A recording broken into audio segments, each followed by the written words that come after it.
पण आहे ना याला वाटलं सरांना फॉलो बसले आता इंजेक्शन काय सलाईन लावत बसले सलाईन लावून मी इकडे आता ते बघा तिकडं सलाईन लावले काहीच कुठलं समर्थ मेडिकल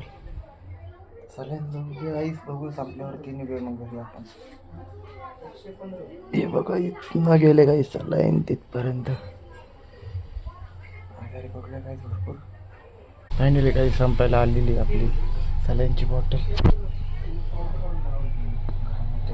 थंडी वाजते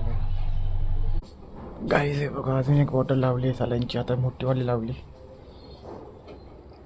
बघा सलाईनची आता ही कधी संपेल काय माहिती गाईज असे आपण सलाईन संपले होते निघू घरी मग तर गाई सलाईन वगैरे लावून आता निघालेले घरी गाई तुम्ही चल घरी जाऊया त्याला जाऊ काही घरी जाऊन जेवण वगैरे करून गोळ्या औषध दिलेले ते पण खाऊया गाई गाई चल हां चल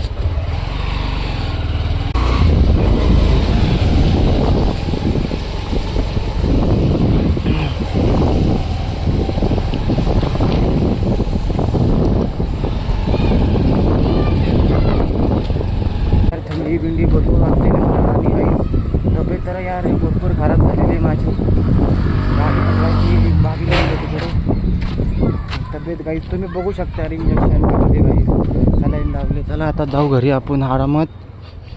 आणि बघू काही यार थोडंफार जेवण वगैरे करूया गोळ्या खाऊन आजारी बघू आजारी म्हणते काही बोलता पण येत नाही काही जेवण वगैरे करून गोळ्या खाऊया काहीच आता घरी आलेलो आहे काय आलं बोला बोला गप्पा मारत बसलेत बाबीने पण घेतलं इंजेक्शन साधनाला पण पाहिजे का इंजेक्शन इंजेक्शन अरे बाबी माझं इंजेक्शन दुखतोय माहिती का खूप जोरात दिला डॉक्टरनी ते काही तर सर्दी ताप डोकंदुखी एवढा आजारी पडलोय ना डॉक्टर म्हणला काहीतरी पी म्हणून किती वाजले रॉक नाही गाईच हे चालेल लावलेले गाईच मला जेवण वगैरे करूया झोपूनंतर थोडं मस्तपैकी थोडंफार बरं वाटतंय मला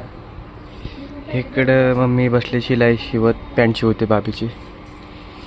आणि काही सकाळपासून आंघोळच नाही केली मी कारण आंघोळ वगैरे करून घेऊया आजारी असलं आंघोळ नाही करूशी वाटत आहे ना बाबी काहीच तर आता मी गोळ्या वगैरे खाऊन झोपते काहीच रात्रीचं खूप वेळ झालेला आहे चला काही तब्येत वगैरे पडली नाही झोपतो काहीच गोळ्या वगैरे खाऊन हा ब्लॉग मी संपवतो काही तिकडे भेटू आपण काही नेक्स्ट ब्लॉगमध्ये कुठे बाय बाय